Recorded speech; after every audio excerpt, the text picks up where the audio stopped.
여러분 안녕하십니까? 오늘 또 참으로 좋은 날입니다. 여러분 마음속에 하나님이 상쾌함을 주시기 바랍니다. 저는 오늘 행하는 믿음이란 제목으로 여러분과 함께 은혜를 나누고자 합니다. 본문 말씀은 말라기 3장 10절입니다. 만군의 야훼가 이르노라. 너희 온전한 11조를 창고에 들여 나의 집에 양식이 있게 하고 그것으로 나를 시험하여 내가 하늘 문을 열고 너희에게 복을 쌓을 곳이 없도록 붙지 아니하나 보라. 많은 사람들이 믿음은 신비한 것으로만 간주하여 믿음이 과연 실제적인 능력을 발휘하는가에 대해 의심하고 있습니다. 그러나 이것은 크나큰 오해입니다. 믿음이란 우리들의 행위를 통해서 얼마든지 경험되고 나타낼 수 있는 것이기 때문입니다. 이러므로 우리는 우리가 가진 믿음을 행하는 믿음으로 나타내 보여야 합니다. 그러기 위해서 우리는 하나님께서 어떤 믿음을 나타내 보이기를 원하시는가를 알아야 합니다. 첫째로 우리가 하나님 앞에 행하는 믿음을 나타내기 위해서는 하나님께서 온 우주와 만물의 주권자가 되심을 우리의 입술로 고백해야 합니다. 태초에 하나님께서 천지를 창조하시고 하나님의 형상과 모양대로 인간을 지으셨습니다. 그리고 하나님께서는 첫사람 아담에게 에덴의 모든 것을 주시고 이 세상 모든 것을 다스리는 고난도 주셨습니다. 이처럼 온 우주는 하나님의 절대 주권하에 존재하는 것입니다. 그러나 아담과 하와가 마귀의 꾀임에 빠져 하나님의 절대 주권에 반역함으로 하나님과 교제가 단절되고 물질과 환경을 다스릴 수 있는 고난도 상실하고 말았습니다. 그때로부터 시작하여 인생은 가시와 은극히가 무성한 이 땅에서의 저주받은 삶이 시작되었던 것입니다.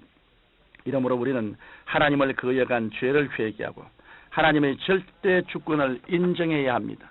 나아가 우리의 삶이 하나님의 계획과 섭리 안에 놓여 있다는 것을 철저히 깨닫고 날마다 살아계신 하나님에 대한 신앙 고백을 해야 하는 것입니다. 둘째로 우리는 예수 그리스도를 믿음으로 하나님의 자녀가 되었다는 사실을 입술로 고백해야 합니다.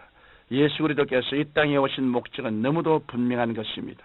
하나님께서는 아담이 타락한 이후 하나님과 인간 사이에 죄로 막힌 담을 헐기 위해 그의 아들 독생자 예수 그리스도를 이 땅에 보내주셨습니다. 그리고 십자가에 못 박여 돌아가게 하심으로 인간의 모든 죄의 문제를 단번에 청산하셨습니다. 요한복음 10장 10절에 도적이 오는 것은 도적질하고 죽이고 멸망시키는 것뿐이요 내가 온 것은 양으로 생명을 얻게 하고 더 풍성히 얻게 하려는 것이라고 말씀하고 있습니다. 이러므로 죄를 지었음에도 불구하고 못났음에도 불구하고 버림받아야 마땅함에도 불구하고 누구든지 예수 그리스도 앞에 나와서 예수 그리스도를 구주로 믿기만 하면 모든 죄가 남김없이 다 청산되고 구원을 얻게 되는 것입니다. 또한 우리의 모든 저주를 다 속량해 주심으로써 물질의 가난과 고통에서도 벗어나게 하셨습니다. 성경은 고린도후서 8장 9절에 우리 주 예수 그리스도의 은혜를 너희가 알거니와 부유하신 자로서 너희를 위하여 가난하게 되심은 그의 가난함을 인하여 너희로 부유케 하려 하심이라고 말씀하고 있습니다. 다시 말해 예수님께서는 그 이름을 믿는 자들에게는 영원히 잘됨같이 범사에 잘되며 강건한 복을 주신 것입니다. 성경 요한복음 1장 12절에 보면 영접하는 자 곧 그 이름을 믿는 자들에게는 하나님의 자녀가 되는 권세를 주셨으니라고 말씀하고 있습니다.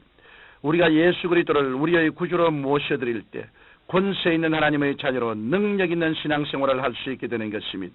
그리고 이 같은 사실을 우리 입술로 날마다 시인하고 행동으로 실천할 때 우리의 믿음이 날로 성장하고 승리하게 되는 것입니다.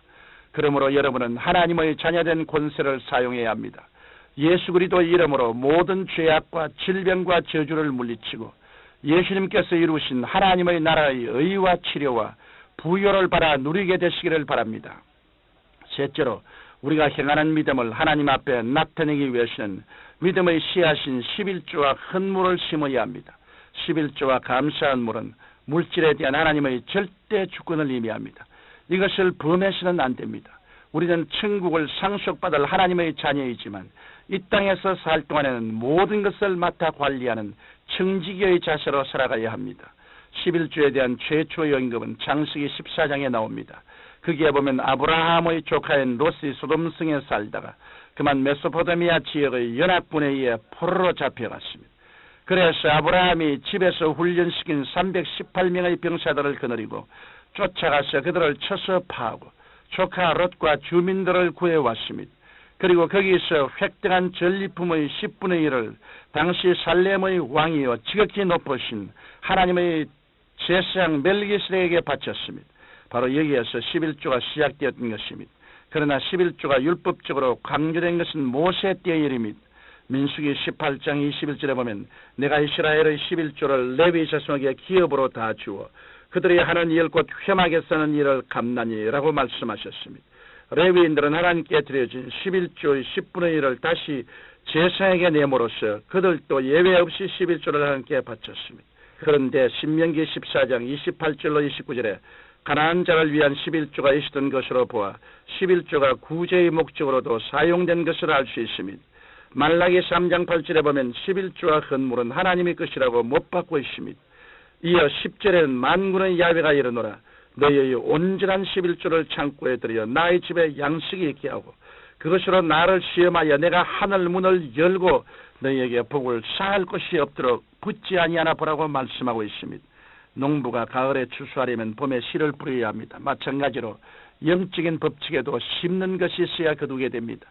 성경은 갈라디아서 6장 7절에 사람이 무엇으로 심든지 그대로 거두리라고 말씀하고 있습니다. 나는 믿음이 크다고 아무리 혼장담해도 그 믿음이 행함으로 나타나지 않으면 그 믿음은 죽은 믿음에 불과합니다. 이런 행함이 없는 죽은 믿음은 아무런 역사를 일으킬 수 없습니다. 이러므로 여러분께서 하나님 앞에 온전한 11조와 감사한 물을 드려 진실된 행함을 보일 때 하나님의 전능하신 손길이 움직이기 시작하는 것입니다. 뿐만 아니라 11조를 드리되 마음을 다하여 온전한 11조를 해야 하나님의 복을 받습니다. 그러므로 우리는 11조가 형식적인 헌물이 되지 않도록 주의해야 합니다. 그러면 우리는 어디에다 11조를 내야 할까요?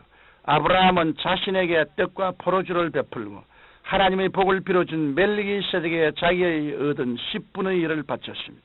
우리도 마찬가지로 성찬을 떼고 말씀을 들은 출석교회에 내야 합니다. 그러면 얼마를 내야 할까요?